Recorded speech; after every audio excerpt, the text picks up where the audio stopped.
అందరికీ నమస్కారం. Welcome to Vijaya media. ఇప్పుడే అందిన వార్త. ఏపీ మహిళలకు శుభవార్త. ఆగస్టులో 2 శుభవార్తలు చెప్పనున్న సీఎం చంద్రబాబు. లేటెస్ట్ అప్డేట్ రావడం జరిగింది. సో దానికి సంబంధించిన పూర్తి వివరం చెప్పడం కోసం నేను ఈ వీడియో చేస్తున్నాను. వీడియోని పూర్తిగా చూస్తేనే నేను చెప్పే సమాచారం మీకు బాగా అర్థమవుతుంది. అలాగే వీడియో నచ్చితే వీడియోకి లైక్ ఇచ్చి నన్ను సపోర్ట్ చేయండి. చాలామంది సబ్స్క్రైబ్ చేసుకోకుండా చూస్తున్నారండి. తప్పకుండా సబ్స్క్రైబ్ చేసుకోండి. అప్పుడే నేను పెట్టే మరిన్ని వీడియోస్ చూడడానికి అవకాశం ఉంటుంది. అలాగే వీడియోని లైక్ చేయడం వల్ల వీడియో కొంతమందికి రీచ్ అయ్యి ఇన్ఫర్మేషన్ మరికొంతమందికి రీచ్ అవుతుంది. సో లేట్ చేయకుండా మన వీడియోలోకి వెళ్ళిపోదాం. చంద్రబాబు సారథ్యంలో ఆంధ్రప్రదేశ్లో అధికారంలోకి వచ్చిన జాతీయ ప్రజాస్వామ్య కూటమి ప్రభుత్వం పరిపాలనను పరుగులు తీస్తోంది. ముఖ్యమంత్రి చంద్రబాబు అభివృద్ధికే ప్రథమ ప్రాధాన్యతమని చెబుతూ దీంతో పాటు సమానంగా సంక్షేమాన్ని కూడా అమలు చేస్తామంటున్నారు.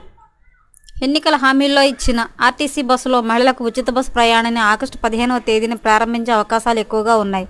దీనిపై త్వరలోనే అధికారికంగా ప్రకటన చేయబోతున్నారు. ముఖ్యమంత్రి చంద్రబాబు కీలక నిర్ణయం తీసుకున్నారు. ఎస్సీ, ఎస్టీ, డ్వాక్రా మహిళలకు రుణ పరిమితిని 2 లక్షల నుంచి 5 లక్షల వరకు పెంచారు. కనిష్టంగా 50,000 నుంచి 5 లక్షల రూపాయల వరకు వడ్డీ లేకుండా రుణాన్ని అందివ్వనున్నారు. దీన్ని వాయిదాల రూపంలో చెల్లించిన తర్వాత మరో కొత్త రుణాన్ని ఇస్తారు. 2024-25 ఆర్థిక సంవత్సరానికి సంబంధించి రాష్ట్ర వ్యాప్తంగా మహిళలకు 250 కోట్ల రుణం ఇవ్వాలనే లక్ష్యాన్ని అధికారులకు సీఎం నిర్దేశించారు. దీనికి సంబంధించిన పత్రాలపై సర్ఫ్ వ్యవహారాల శాఖ మంత్రి కొండపల్లి శ్రీనివాస్ సంతకం చేశారు. రుణం తీసుకున్న వారు నెల రోజుల్లోగా యూనిట్ను ఏర్పాటు చేయాల్సి ఉంటుంది. వీటిపై ప్రభుత్వం పర్యవేక్షణ ఉంటుంది. ఎటువంటి జీవనోపాధినైనా డ్వాక్రా మహిళలు ఎంపిక చేసుకోవచ్చు.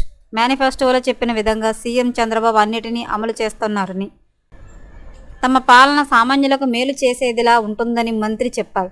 అర్హులైన ప్రతి ఒక్కరికి చేరువయ్యేలా చర్యలు తీసుకుంటున్నామని, గత ప్రభుత్వం అమలు చేసిన అన్ని పథకాల పేర్లను మారుస్తున్నామని మంత్రి కొండపల్లి శ్రీనివాసరెడ్డి వెల్లడించారు. పింఛన్ల పంపిణీ సవాల్గా తీసుకుని విజయవంతంగా పూర్తి చేస్తామని, వచ్చే నెలలోనూ ఇలాగే పెన్షన్లు అందజేస్తామన్నారు. ఎప్పటికప్పుడు మరిన్ని లేటెస్ట్ అప్డేట్ల కోసం మన ఛానల్ తప్పకుండా సబ్స్క్రైబ్ చేసుకోండి. Thanks for watching.